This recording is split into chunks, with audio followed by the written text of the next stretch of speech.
ಸ್ನೇಹಿತರೆ, ನೀವು ನೋಡ್ತಾ ಇರ್ಬೋದು ನಮ್ಮ ಮೈಸೂರಿನ ಪ್ರತಿಷ್ಠಿತ KR ಆಸ್ಪತ್ರೆ, ಸರ್ಕಾರಿ ಆಸ್ಪತ್ರೆ. ಬೇಕಾದರೆ ದೋಸೆಯಲ್ಲಿ ತೂತಿಲ್ದಿರೋ ದೋಸೆ ಹುಡುಕ್ಬಿಡ್ಬೋದು.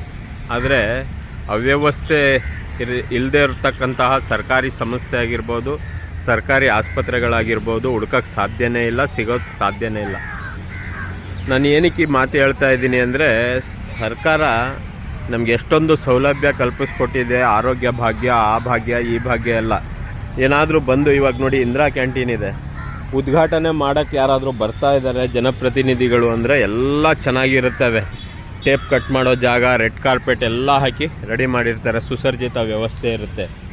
ಅದಾದಮೇಲೆ ನೋಡಿ ಇಲ್ಲಿ ಇದು ಮುಂಭಾಗ, KR ಆಸ್ಪತ್ರೆಯ ಮುಂಭಾಗ ಯಾವ ರೀತಿ ಇದೆ ಅಂದರೆ, ಏನೋ ಆರೋಗ್ಯ ಕಾಪಾಡ್ಕೊಳ್ಳೋಕ್ಕೆ ಸ್ವಚ್ಛತೆಯೇ ಆದ್ಯತೆ. ಸ್ವಚ್ಛತೆ ಇಲ್ಲದೆ ಹೋದರೆ ಆರೋಗ್ಯ ಇಲ್ಲ ಅಂತೀವಿ.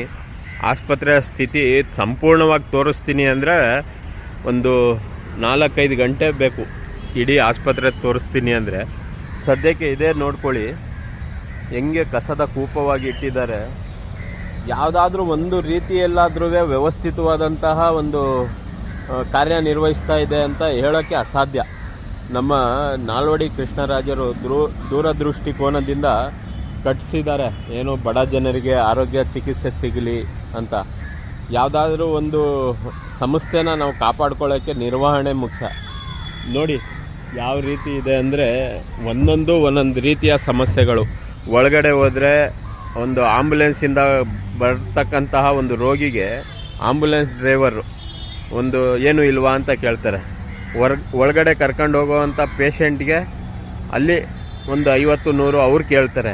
ಹೀಗೆ ಎಲ್ಲರೂ ಒಂದು ಏನು ಅವರ ಸಂಬಳ ಹೊರತುಪಡಿಸಿ ಗಿಂಬಳಕ್ಕೆ ಒಂದು ಕೈ ಚಾಚ್ತಾರೆ. ಒಂದಲ್ಲ, ನಾವು ಈ ತಪ್ಪನ್ನ ಸರಿಪಡಿಸ್ತೀವಿ ಅಂದರೆ ಬಹಳಷ್ಟು ಸಮಯ ಹಿಡಿತದೆ. ಅಂಥ ಸಮಸ್ಯೆಗಳಿದ್ದಾವೆ.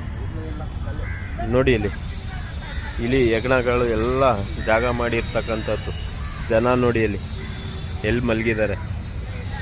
ಇದು ನಮ್ಮ ವಾಸ್ತವಿಕ ಸತ್ಯ.